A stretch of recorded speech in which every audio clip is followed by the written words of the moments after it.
Ito yung sapatos ko. Itong ginagamit kong riding shoes.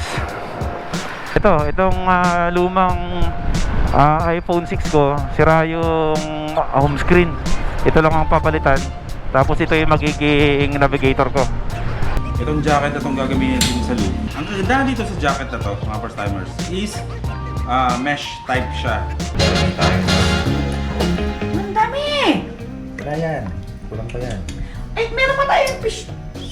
Yung specialty mo kasi yan. O kaya nga, don't question the cook. The cooking of the cook.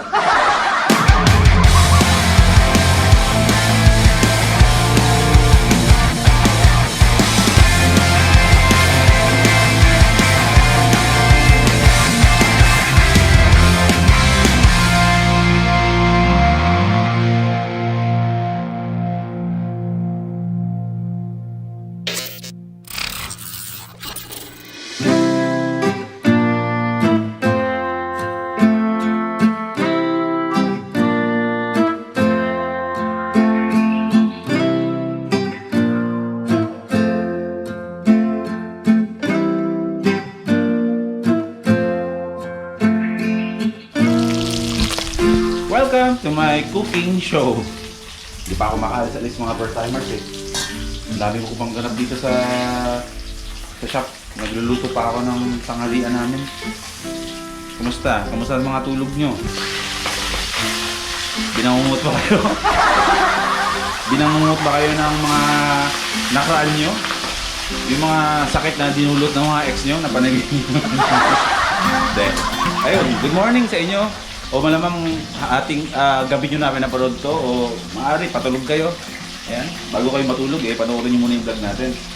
Napakasimple lang naman ang vlog natin ngayon kasi hindi naman tayo masyadong technical ngayon. Ang asikasuhin ko lang ngayong araw na to ay yung mga riding gears ko. Like sapatos, pantalon, yung mga jacket ko. I-explain ko lang naman. Dadabog. Papakita ko lang naman sa inyo kung ano yung gagamitin ko mga gears. Safety riding gears. At tawag dito? At yung sapatos ko, kailangan kong ipatahi para sigurado ako kasi baka bumuka along the way, mamroblem pa ako. Tapos yung pantalon ko is mamaya, yung riding pants ko, kukunin ko mamaya sa bahay, papatabasan ko. Gusto ko medyo skinny siya. Yan ang lalakarin lang naman natin ngayon sa labas, pero magluluto muna ako. Yan ang ating favorite na ulo ng tuna na sigang sa miso. Kadalasan, ito talaga yung madalas na grind ko sa umaga bago ako nag-vlog. Sabi ko, nainip ako eh. Magluto na lang muna ako. Kung hindi nakakalun dyan. Magaling ako magluto, mga chong. Shoutout muna sa ating bagong kalan. Ayan o. Iyon o. Hindi na tayo nagsitiis. Sa napakaliit na to. Ito, gagamitin na natin ito sa mga outdoors namin eh. Sa mga pamilya namin, magluluto.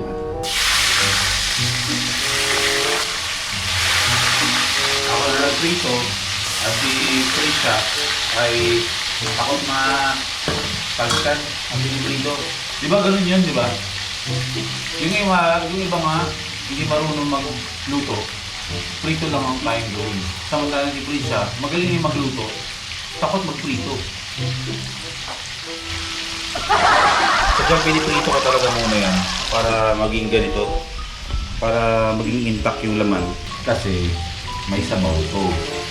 Ngayon, kapag may sabaw yan at hinalo-halo mo na yan na hindi mo prinito, wasak yan. Parang puso mo winasak ng nakaraan.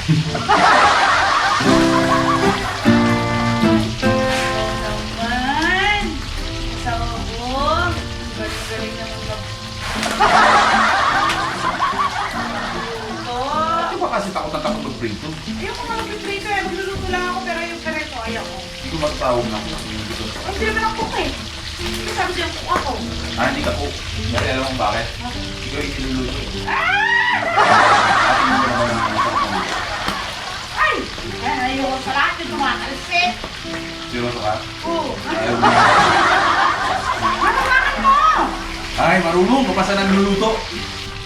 Sa mga bago lang nakasubscribe sa akin dyan ha, baka nagtataka kayo kung bakit ako ganito mag-vlog. Mayroon tayong topic, pero nakikita niyo kung anong pinagagawa ko sa buhay ko. May kasamang ganon. Ganon talaga ako mag-vlog. Hindi ako yung tipong uupo, tapos ewan ko, siguro soon gagawin ko rin naman yan kasi marami tayong pag-uusapan eh. Soon magkakaroon ako ng isang vlog na papakita ko talaga sa inyo kung ano yung mga dadalhin ko sa Philippine Food. Hindi na paghahalata, excited kami ano. Mahal. Lalo ka na. Oo, ngayon pa nga lang, may 3 weeks pa. Kung ano-ano lang inatupod ko eh. Ayoko lang magmadali, ayoko lang ng kapusin sa oras kasi alam ko namang maraming time. Ito pa, gawin ko na. Para chill-chill na lang ako. Sa April 9, babiyahe kami. Biyahe. May breakfast ride kami sa, ano nga ba yung pinupuntahan namin ng mga Marilaki. Marilaki. So first time kong pumunta ng Marilaki na nakamotor. Hindi talaga ako dumadayo sa lugar na yun. Dadali ko si Tosino.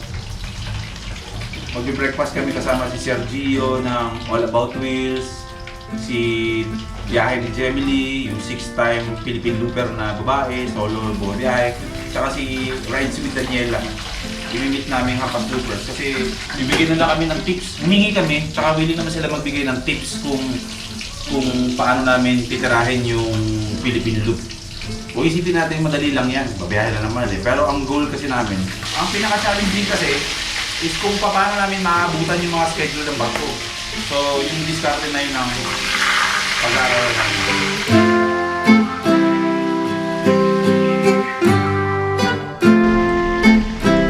Nandito sila sa dik. Yan. Ha? Dito. Ayun o.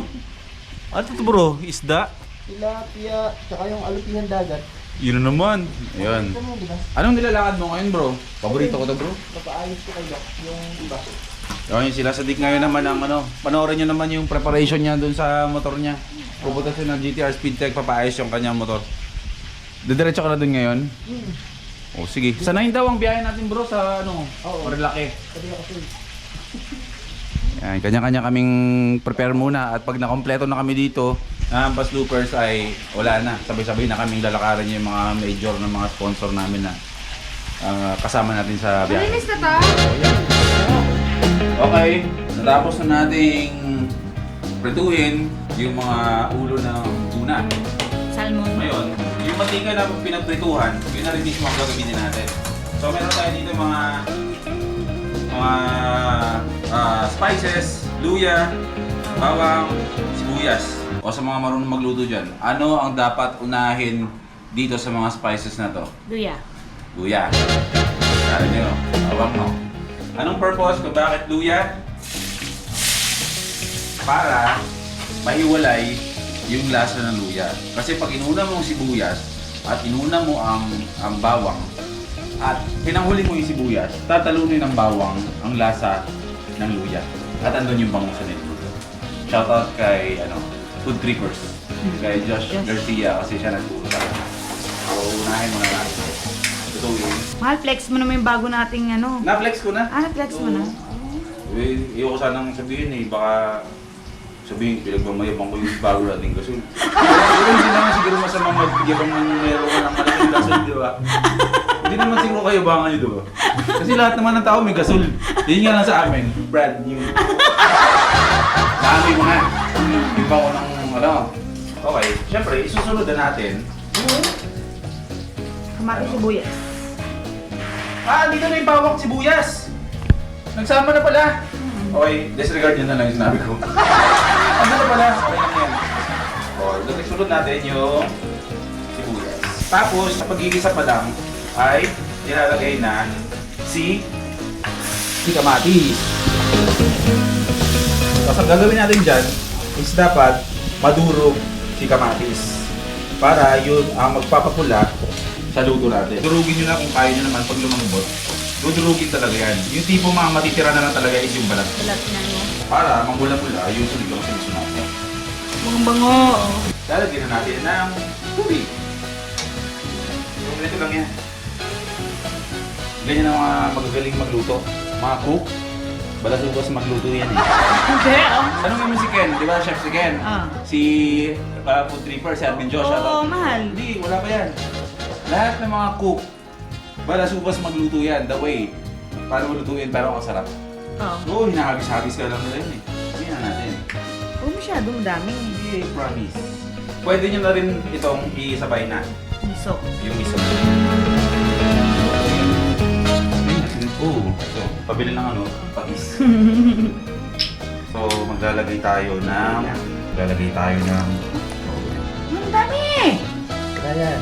Kulang ba yan? Ay, meron pa tayong fish. More fish in, ah.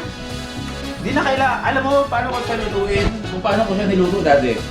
Yung specialty mo kasi yan. So, kaya nga, don't question the cook. The cooking of the cook.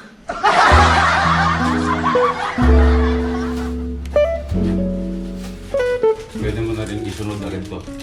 Kasi, di ba kadalasan yung nagluluto niyan, pagkagisa, nilalagay yung isda, tapos saka lalagyan ng tubig. Eh, kailangan, mas dito pa lang sa sabaw, eh, may lasa na. Tapos, pag kumukulo, sabay ilagay mo yung mga ulo ng isda.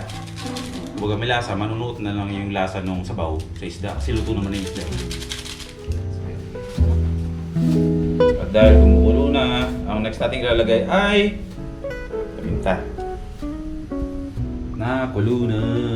Siguro may mga 15 minutes na kumukulo to. Tikman na natin na. Boom! Ilalagay na natin ng dahan-dahan yung ating mga isdang prinito. Tapos, hayaan nyo nang manuot yung sabaw dito sa mga isdang to.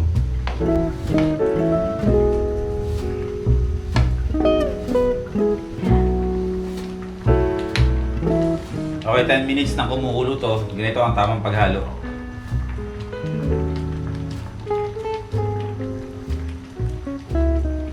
Huwag nyo haluin yung mismong pati mga isda. Lalim mo. Tapos yung last natin is ang ating gulay. Gagawin nyo, pagkalagay ng gulay, lulubog nyo lang ng ganyan yan. So pag medyo lubog na sa tubig, patayin nyo na yung apoy at kusa na maluluto yung gulay. So, ito na yun. Ang ating ulo ng tuna na sinigang sa miso. Tara na, labas na tayo. Marami pa tayong gagawin. Yan, ganyan dapat. Naglalaro kayo ng ML habang oras ng trabaho para may customer tayo. Hindi mo alam na day off mo, no?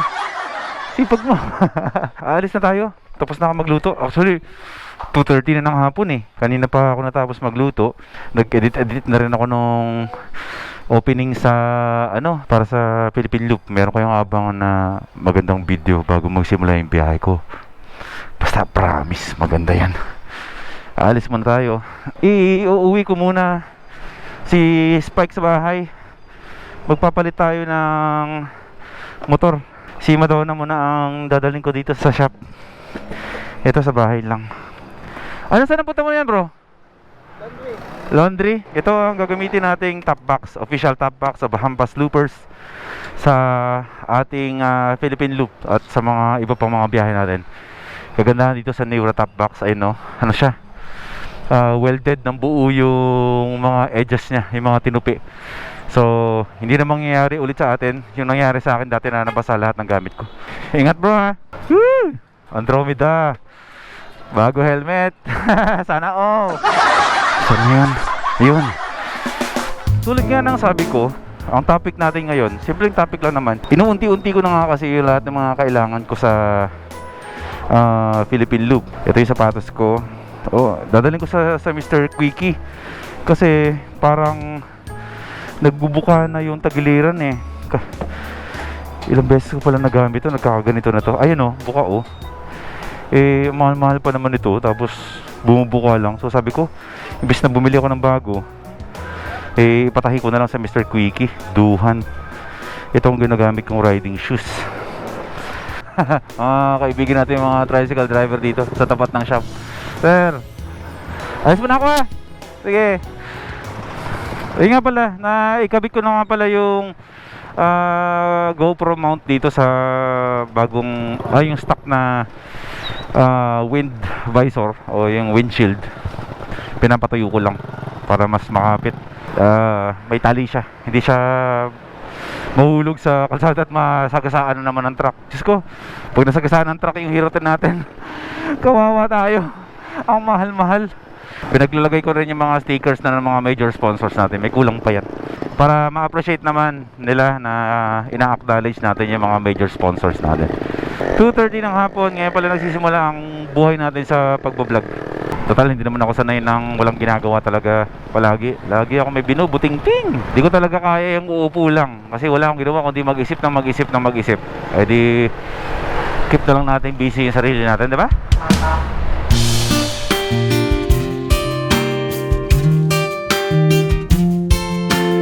Nung kinabit ko yung Hero 10 natin dito sa wind visor na to, ang ganda nung framing nung sa video. Kung alam ko lang na mas okay pala gamitin to nung ko pa ginamit. Di ba dati nung ginagamit ko yung kulay itim, sa video ko, putol. Ito, di ba? Sa manibela, putol eh. Nung kinabit ko dito, pambihira. Hanggang dito yung video. Hanggang dito. Kitang-kita nyo na lahat ako. Grabe. Sabi ko, ayos. Kaya okay na. Happy na ako sa ganyang wind visor na yan. So dito tayo ngayon sa labas. Ano ba yung mga gagawin natin? Unang-una, nakita nyo na yung sapatos ko. Papatahi ko na lang sa Mr. Quickie Motomart Davao. Shoutout kay Boss Erwin tsaka kay Boss Mark Lim ng Motomart. Tapos pangatlo, pumunta tayo sa kaibigan kong si Jason ng J&J Gadget Care sa South para ipaayos yung isang iPhone ko, yung lumang iPhone 6. Tapos mamaya na sa shop pagkatapos ng vlog natin, doon ko ipakita sa inyo yung ginagamit ko na riding jacket.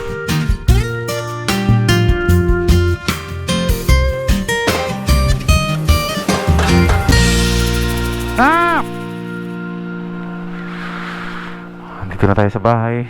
Ito pala yung mga naghahanap ko rap-rap nandito si rap-rap Problema mo. Oh. Tinatanong ko nila sa akin kung saan ka na. Sabi ko nga, hindi na tayo magkapit bahay Kaya nga. Magbahay pa rin tayo pero sa iba ka lang At natutulog. Yan si rap-rap. Wala ka bang pasok ngayon? Wala. May linis kami bukas nagiging na para sa birthday ko. Kailan may birthday mo? April 19 sa Lunes. Sa Lunes na? Sa 18 pa. Dalawa Sabi, i-text mo ako, i-message mo ako. Punta ka namin dito ha. Kapag nagkaroon na ng headquarters ang Hampas Loopers, ay ililipat ko na itong mga motor na to natin sa grahe. Sana may grahe. Magkasya yung motor mga motor natin, motor ni Biyahe with Ken, plus yung sasakyan niya. Malaki-laki. Marami kaming planong Hampas Loopers. Ayan, si Optimus nandito, tsaka si Biyaya, no. Ayan, mga tambay lang sa bahay sila. Rap, 18? Sige, punta kami dito. Dala ka namin ng panginom.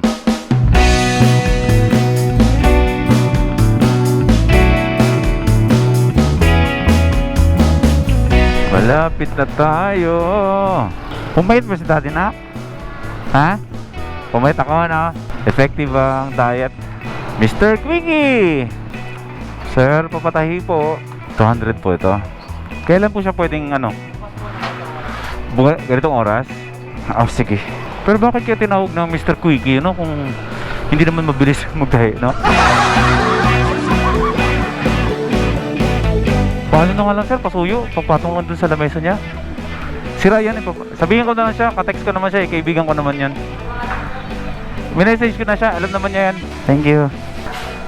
Anong gusto mo? May gusto ka ba? Gusto mo ba nito? Ha? Sige po. O sige, bibilang kita. Corn dogs yun, no? Magkano po ba dito sa corn dogs? Yung hot dog po at mozzarella. O sige po. Magkano po yun? 79 po. Okay, sige, pabili po ako isa. Ganito yung binibenta nila Tito MotoGP mo eh. Naiingit ako. Hindi pwede eh. O kagat. O dali, hindi pwede ayoko. Hindi, kagat kayo kahit isa try. Dali. Eh? Uy! My God. Konti lang pahinga ko.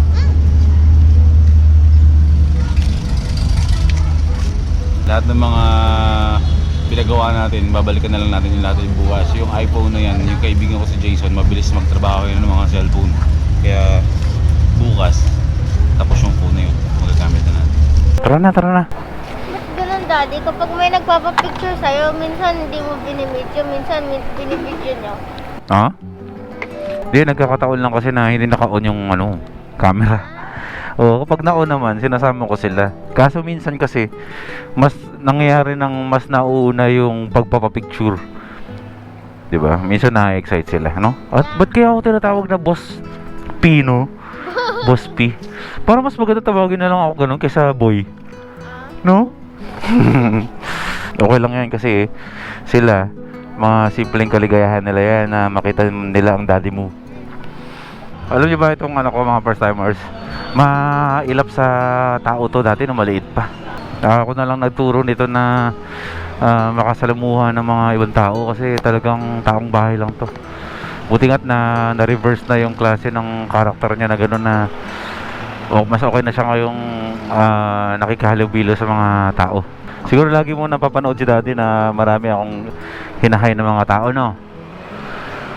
Dati ayaw mo sa ganun eh. Ayaw mo ng maraming tao eh. Na? Pero ngayon, nagbo-vlog-vlog ka na nga eh, di ba? Oh, nagtatago dati to, mga first timers. Hindi pa ako vlogger nung panahon na yun, ganyan na yan. Gusto ko kasi sa kanya habang bata siya, matutunan niya kung paano makisama ng maayos sa ibang tao.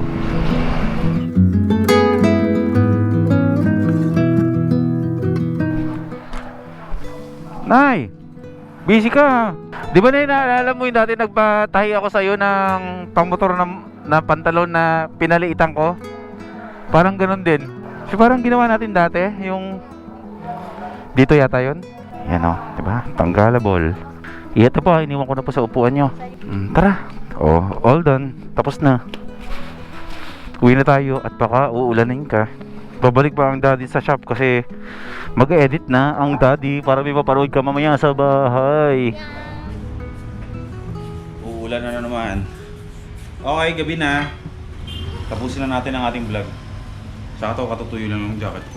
Itong jacket na itong gagamitin din sa loop, nakita nyo na to nung nag-North Ip ako. Pero may something na maganda dito sa jacket ngayon ginagamit ko. Okay, kaya ito yung napili ko. Ito is hindi siya leather or gawa sa mga kadalasan nakikita natin sa mga riding jacket, yung mga makakapal na hindi ko alam kung anong klaseng tela yun. Ang kagandahan dito sa jacket na to, mga first timers, is mesh type siya. Ibig sabihin, tagus-tagusan ang hangin. Di ba gumagamit ako ng itim ko dati? Ang init na nga ng araw, ang init pa sa loob. Pero itong jacket na to na napili ko ay hindi ko na siya pinoproblema. Mula sa hood, meron pa siyang hood na pwede ko siyang gamitin sa kahit hindi ako nagra-ride. Tatanggalin ko lang yung mga paddings, pwede ko na siyang isuot. Wala rin siyang, kasi parang pag dinignan mo siya, parang ordinary na hoodie lang siya na pwede mong isuot sa taglamig. Pero sa totoo, meron siya talaga mga paddings lang dito. Kaya kapag bumabiyahe ako kahit sobrang tirik yung init, yung hangin na pumapaspas sa katawan ko, pumapasok talaga dito sa loob ng jacket na to. Kaya ito yung nagustuhan ko at ito yung gagamitin natin sa loop. Ang tatak niyan is Benkia. Okay? So, magpapaalam na ako sa vlog natin. Kakabit ko na ito, isusuli ko dito sa loob to.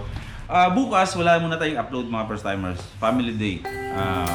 May attend na ako bukas na family gathering ng isang kaibigan. At syempre, gusto ko rin i-spend yung buong araw na yun na kasama yung family ko na hindi nag-vlog. And then, magkita tayo sa susunod na araw. Okay? Mga nag-aantay dyan o mga gusto mo panood, napakadami kong vlogs dyan na pwede nyo panoorin. Sinisigurado, alam ko, hindi nyo pa napapanood lahat-lahat. So, ayun lang. Ingat kayo. Nagsitulog na kayo at ako ay mag-aayos pa ng mga ibang mga bagay-bagay na kakailanganin ko. Okay? Abangan nyo yung mga susunod ko na vlogs. Tungkol pa rin sa preparation natin dito sa paparating na Philippine. Good night.